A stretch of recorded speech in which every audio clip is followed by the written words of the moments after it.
That's a lot of power, pump gas. Woo, buddy. Well, that's pretty fucking impressive.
Right around the 2 pounds, 1 to 2 pound area. Okay. And we're about spot on.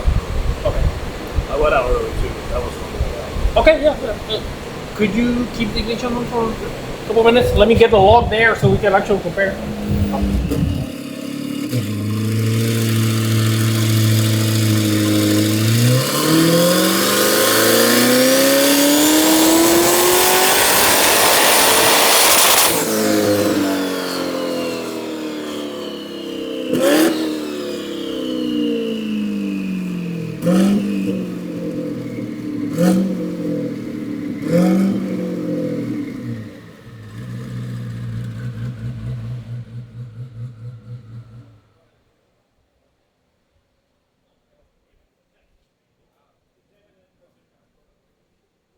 It's like make the shift. You put it on a prep surface and it blows through the clutch. 1-2. Yeah. We turned it back down to 1,000, 1,100. Yeah. Survive. I've been there. Yeah. This is like the fourth time I put FuelTech on one of these with port control and 1,000 horsepower or something like that. Yeah, that's good. They're never easy. Not the FuelTech, but the cars. The cars are never easy. I've been through 2 engine blocks. 7 transmissions. So in Ciccio's car, I had the transmission out like 11 times before we got it. Like an E-diff that worked, valve bodies that worked. What RPM you ready? 7. Let's say 12. 12.2. Okay, See so what I'm saying? we're getting there. I'm doing only 3% of fuel correction, so it's pretty much dead on where we want it. The fuel looks great. I'm going to have to cut some out of the trims here, but other than that, we're pretty well done. Okay, it did went better at that 4,300 RPM that you wanted before. I still see it like a small lean spot exactly at 4,700 RPM. That probably could go slightly higher. And I'm talking that, I don't know, instead of having 80 lambda, we went to 81. Well, keep in mind, I'm running it lean until the boost builds. Oh, so that might be why you're. So I'm tapering the fuel down. Okay. So once the so I'm targeting 11, or I'm targeting 8.5 lambda till about 112, and then I ramp it down. To 8.0. Okay. Otherwise, this thing's super lazy down low. But yeah, I mean, I'm dead on. I mean, my widebands look great, dead on target all the way across the board. Okay. So we're 7.7 on my end. So I'm trying to split the difference between what I see and what you see. Yeah. Okay. Sounds good. Just let me know whatever you want to do here. I will add again just 4% more fuel in top and to 0. I'll make my correction.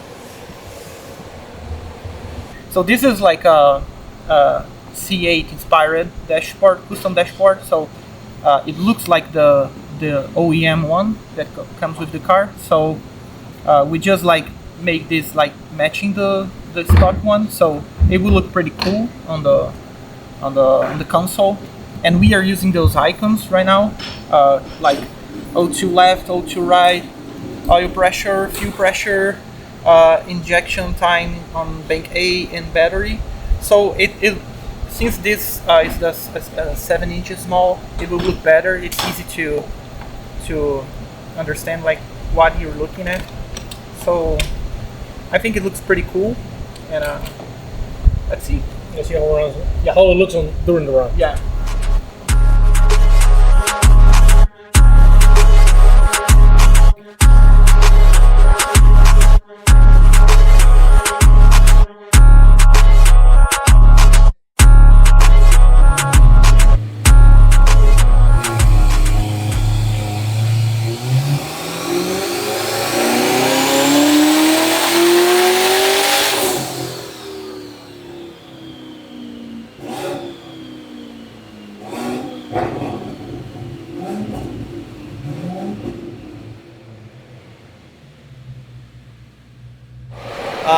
So we're only at an E66 right now, so we were a hair rich on my side. Okay. Which your correction probably went through the roof, didn't it? No, No? actually it was 3%. Mine did. Okay. My correction's 20% off. So it's probably because you add, how much did you add globally? 25%. Which that's probably about right for 66%. Yeah. But yeah, mine pulled, so I was pulling 10% on pump gas. I'm pulling 20% now on this.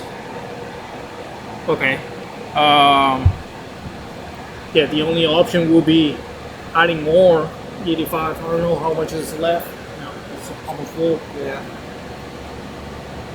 But I mean, man, the fueling is great in this thing. Yeah, everything looks good. The cannot same complain. AFR is flat Yep. here and there, so Yeah.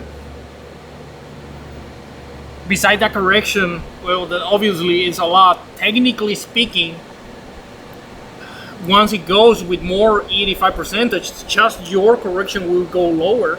I think what's happening is your correction is staying the same based on the difference in widebands between front and rear. Yeah. I'm holding all your correction and the fueling that you're adding right here.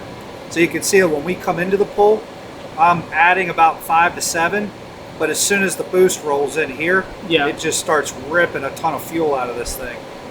Which is fine. I mean, it's keeping my injectors pretty happy here. Yeah. So that was 13.5 pounds of boost, 13.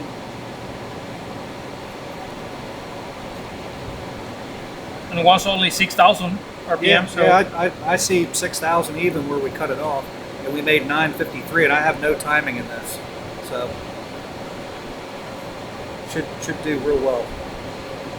whatever you want me to do, just let me know. I'm good for a full pull. Okay. We'll see what the correction ends up It being. will be probably the same correction, but Yeah, I could take some fuel here to compensate the fuel, but you have to add it later once it goes to full 85 anyway. yeah. I think the problem is he's compensating because he doesn't have a flex fuel sensor, so we're just manually adding the fuel in his end. Yes. So we're just taking a guess, and I'm going to guess we overshot it a hair, but it's fine. It's keeping it dead on target. So I mean, I'm good to make a full pull just to see where everything ends up. Okay. As long as this thing's not scorching hot.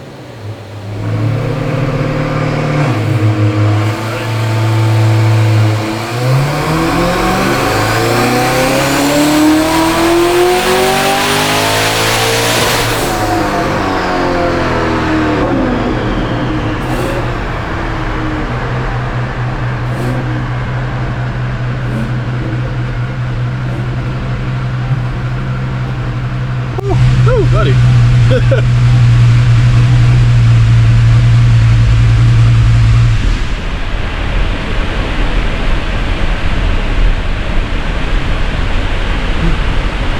Well, that's pretty fucking impressive. Yeah, 12.227. You added 2 degrees? That was only 2 degrees. It's also really hot right now. This thing will probably take 23. I'm at 19, so it's It's only 15 pounds. yeah. It just picked up 100 horsepower with 2 degrees, Yes. and it's hot. Now I will tell you, we're making a lot more boost. How much boost It's is making 15. Yeah. So that's where some of that's coming from. Is the boost controller set up by Ethanol? Wait, what's up? Do you have the boost controller set up by Ethanol? No. Yeah, we're making quite a bit more boost than we are on pump gas. Ethanol is normally drives the turbo harder because you have way more exhaust. So probably the wastegates are slightly on the limit, or the position of them is making that change. Yeah, because if you look at my map right here, it almost looks like a damn Pro Charger. Yeah. It's just climbing. Yeah. All right, I'm gonna add a little bit more. That's a lot more than what you said it was gonna make. more spark to add. I think with this whole setup, we could probably make 1300. 12.24, I think they made. It's an aluminum block, so I'm I'm always scared to push those aluminum blocks like hard. They start to, how much is this? 17 pounds? 19 pounds? It's only 15 pounds. 15 pounds? 15 pounds? That's healthy. Yeah. I built the motor, I built the trans, the fuel system. I'm very impressed with how smooth this is going right now. It is. Once we got it kind of lined out on pump gas, it's been pretty easy. Is there any difference on these models versus the previous ones? So originally, early on, when we first started tuning the 24s, we had the biggest issue with reported torque on the clutches. Oh. If you put too much to these things, it would unlock them and piss them off. Yes. Over time, now we've pretty well got them figured out, and it's I don't really see any differences on these anymore. With the previous ones, like 21s, 22s? I would say the 20s to the 22s are the most resilient as far as what you can put to the clutches. The later ones, they're a little bit more finicky as far as how much you can put to the clutches as far as clamping goes. Yeah. The later models, the stator of the transmission, you have to physically machine them down 2 millimeters down, and if you don't, the basket physically will not like clamp all the way. It'll come to a dead stop. You gotta have a guy that knows how to build the trannies. Yeah. That's The the crazy other guy. thing. Because I pulled my hair out with every single year model. Yeah.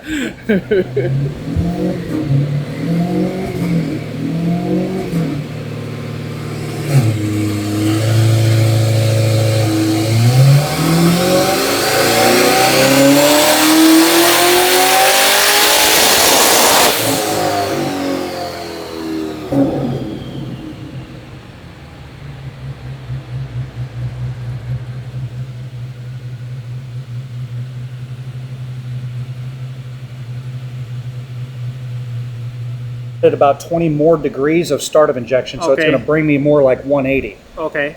So if you look at it in a cycle, 365 is exhaust valve closed. Yes, GM start there. If you start earlier, you're spraying into an open exhaust valve. Yes. Now end of injection is 180 is basically that's the start of your compression stroke. Yes. You go past that or lower, you're into the compression stroke in Yes. theory. Yes. Now, what I've noticed is you can go into it a little bit.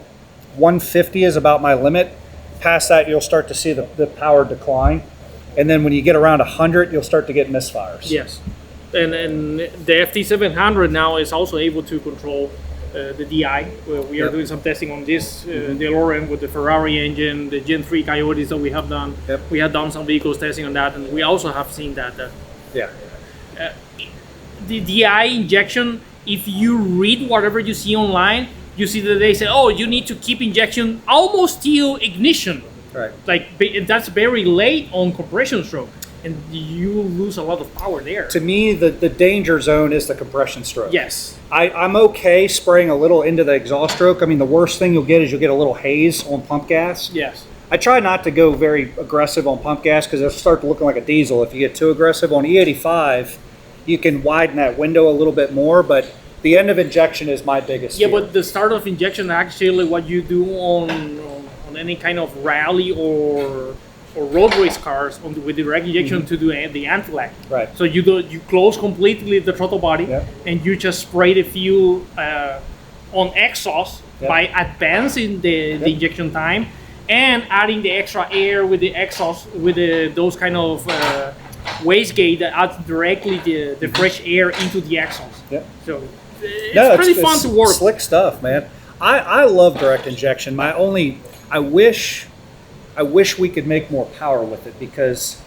Well, there is too much that you can do because your injection window is Small. limited. So It's a third of the time. Injectors really. Yeah. is what is limiting right now. There are some nice companies making some aftermarket injectors, but not extremely large.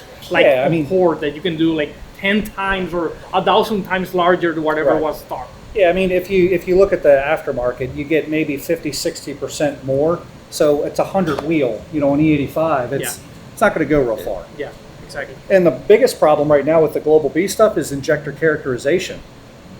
There's a lot of stuff these injector companies don't understand, and it's really like the fuel quantity to pulse width tables that Global B is using that the earlier stuff did not use. And it's just using LT4 data. It's not plug and play. So I had to make my own LT4 data to work inside of Global B because you can't just swap it over. The tables are different. So that was the other limiting factor with these things is there's so much technology in characterizing an injector correctly, especially DI. You don't want to go making your own injector data out of it. No, you must do it the right way. Yeah, you want something plug and play.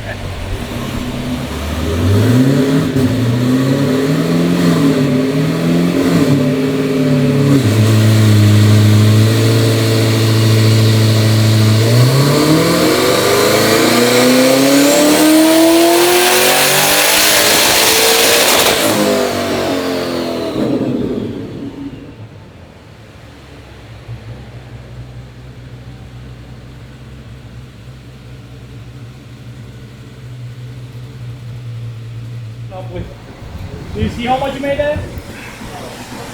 I believe that up there it disabled the boost controller. Yeah, that's what it looks like.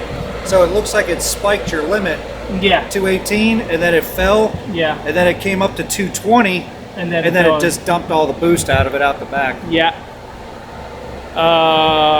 It'll make 1200 at that boost all day. Oh yeah, yeah, sure.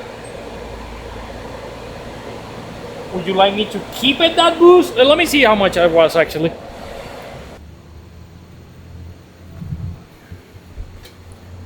Probably if I increase my limit by 1 PSI, I wouldn't touch it.